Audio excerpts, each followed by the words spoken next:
Tennessee and coach Rick Barnes had everyone worried there for a minute. At the beginning of the transfer portal cycle, they were facing a big retention issue. But fast forward to now, they have made a ton of key acquisitions. They brought in 6 different players with 6 unique skill sets that all fit together. So today, we're going to dive into the game film on each of these 6 players and find out why I think this isn't a question anymore about whether Tennessee can compete. The question is, how deep of a run can they make? Does Johnson takes it away, 2-on-1 if they hurry. Oh! Now, we are going to start by looking at the backcourt that they've assembled, and specifically, we're going to look at the film of Terrence Hill Jr. And he was one of the most coveted guards in the entire transfer portal last year, and he was simply electric at VCU. So what I love about his game is he can create his own shot with the best of them. When you look at him from a pure statistics standpoint, he was a 37% shooter from 3, and that's on a huge volume, talking 200 plus attempts. And, you know, he's equally comfortable in an offense as a catch and shoot option. So what is Tennessee getting with Terrence Hill? They're getting a guy who not only is very comfortable with the ball in his hands, is capable and is a threat whenever he has possession of the ball, but he's also going to be able to act within the flow of the offense. And as we talk about some of these other guards that they've added to the roster with him, you're looking at a situation where it's a dangerous proposition for teams that are trying to guard him. Now, you watch Terrence Hill off the bounce, and he has really good range. You know, he is a threat as soon as he crosses half court, and defenses have to respect that. He's also somebody that isn't afraid of shooting contested shots. And obviously in the grand scheme of things throughout the year, you're going to want to limit that as much as possible. But, you know, when you need buckets, when it comes time for March and you have to win important games, Terrence Hill is a guy who's not scared to have the ball in his hands. So from a volume standpoint, from an ability to impact the game from start to finish, I think you have to love what he brings to the table. He came on so heavy for VCU last year that, that's not even with him starting the majority of their games. So you look at him going into Tennessee, being thrust into a bigger role with some more responsibility. And I think that, he is somebody who could be an all SEC type of player next year. Now, next, we are going to turn our attention to Dai Dai Ames, who Tennessee brought in from California. And he is just a perfect complement to Terrence Hill. So he is also a guard who can facilitate and run offense and then be effective off ball as well. So when you talk about the complement with Terrence Hill, he's going to be the better of the two at getting to the rim, especially out of pick and roll opportunities. So you're seeing a lot of those clips now. He has really strong takes every single time. He handles contact especially well, and I love how he finishes around the rim. He goes through contact. He's not afraid to take bumps and still get to the rim. You see a lot of guards who want to finish, away from their body out here when they're going to the rim, and that's not Dai Dai Ames' game. He's going to get to the rack, try to finish through contact, and get and one. So I love that as part of this offense, especially when you consider he's going to have Terrence Hill and a couple other options on the wing that are going to command gravity and keep defenses honest. Now, Dai Dai Ames, though, is also a strong shooter. He was 37% on the year last year. But when you look and break it down to just catch and shoot looks, he was at nearly 40%.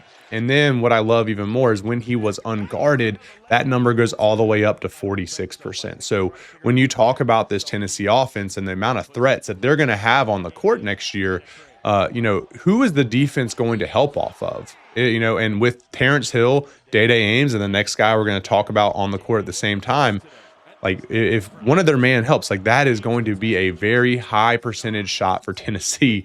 And I think you're looking at the makings of a very efficient offense. Next, we're going to talk about the straw that is going to stir the drink for them next year. And that's going to be Tyler Lundblade out of Belmont. And he is just simply as elite as they come as a pure shooter. Statistically on the breakdowns, he was 40% from 3 overall on the year last year, which is on a massive volume. He was on 45% from catch and shoot looks, which is crazy to think about because that's where he'll get a majority of his looks next year. And then what's really exciting and what Tennessee fans should take note of is when he was left open last year, he shot 57% on those looks. And you see in these clips, it is an extremely quick release. He does not need a ton of space to get it off. you can run so much off ball action for him that is not only going to create open looks for him, but is going to create just a ton of opportunity for the bigs that are setting him screens. And we'll talk about it more as we look at the bigs highlight films coming up here in a second.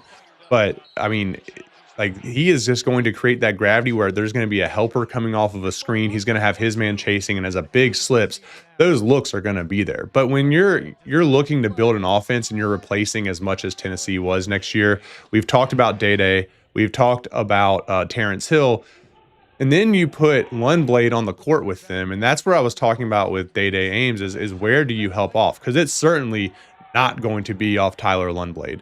Like he is going to have a man marked on him as long as he is on the court, as long as he's in the building, you can bet the opposing team's going to know where he's at. So it's really a proposition for the defense of who do you attempt to take away and what does that leave open? Because with these three starting guards, I mean, this might be one of the best shooting lineups in the country next year.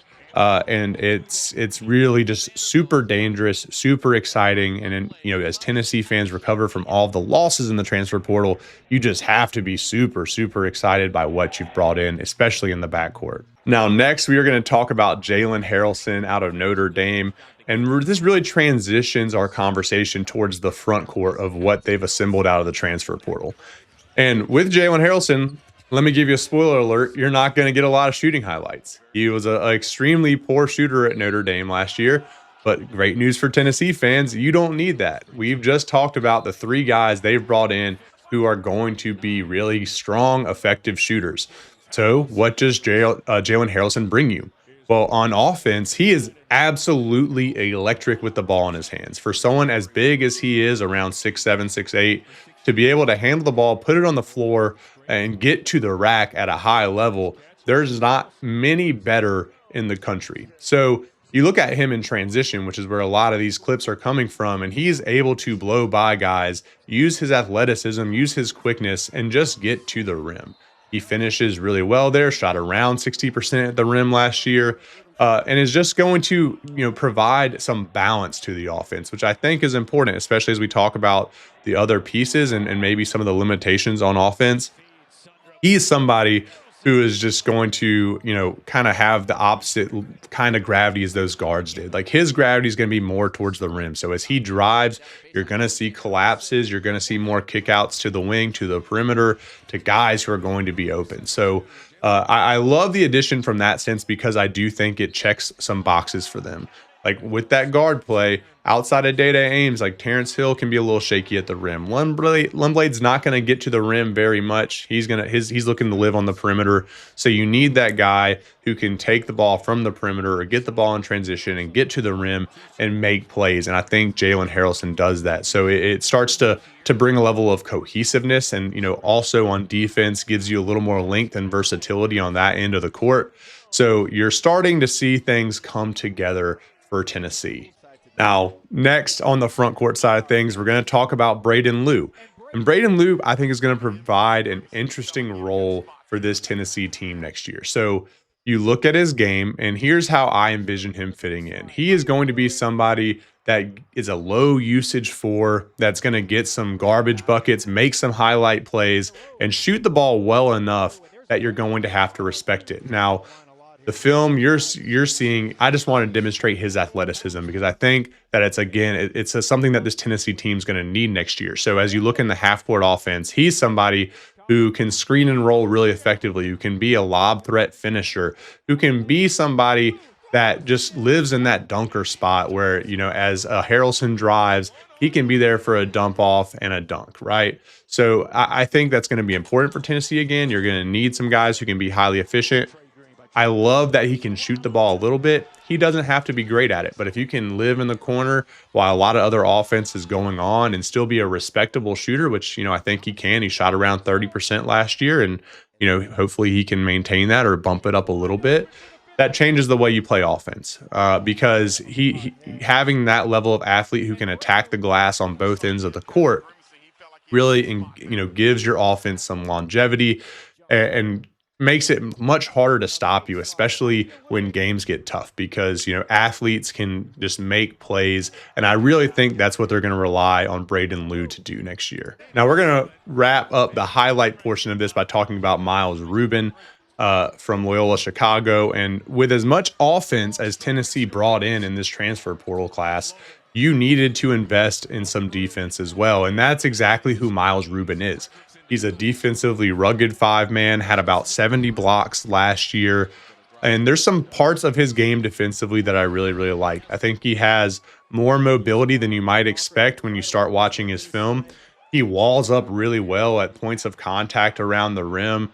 He times swats effectively. He did not have a ton of fouls last year, so he's not somebody that was averaging, 1.5 fouls per block. It was right about one. So what you're looking for from a big. I think he makes plays in space, can recover very nicely. He reads the court well and kind of has that feeling you want from an elite shot blocking big. That feeling of, I'm guarding a drive from this side. I can feel that there's going to be a cutter on the backside that I'm going to have to help off of. And he moves and makes that transition well. So I think defensively, as you have guards like Terrence Hill on the perimeter, you're going to have Dai Dai Ames. Like, they're not defensive standouts. Lundblade's certainly not a big defensive guy. You're going to have some instances where you're going to get beat going towards the rim. And when you have Miles Rubin in there who can step up and provide that last layer of defense, I think that it solves a lot of those problems. So, and if there's one thing I believe in at Tennessee, it's that they coach defense really well. Rick Barnes has a very strong defensive philosophy, and it's often built around having a big who can anchor it all together. And for me, Miles Rubin just fills that role. So was a very important pickup, will not be the most lauded from an offensive perspective, but defensively, it's going to be critical to what they do and how deep of a run they can make at the end of next year. So there you have it. That's 6 player breakdowns I did in that video. I don't know that I've done that many in one video before. I know it was a long one, but as I put together my final thoughts on Tennessee, I'm super excited for where they're going as a program next year. And you keep in mind, they've had an excellent high school recruiting class as well. So this is going to be a mix of some proven talent on the college level mixed in with some extremely high upside for them next year. And I think that, if you rewind the clock back to when the transfer portal opened and Tennessee players were going in left and right, there was concern there, both on the national level and I'm sure some on the inside, Tennessee fans as well. But as you look at how things have played out, I don't see how you're not really excited as a Tennessee fan. You're looking at a year next year where I think you have a ton of untapped potential to pair in with some proven guys, which leads to a very high ceiling. So Tennessee fans, let me know in the comments, what do you think the expectation should be for next year? And make sure you're subscribed. We're going to continue covering the transfer portal. I'll have a ton more videos out. I appreciate you being here, and I'll see you on the next one.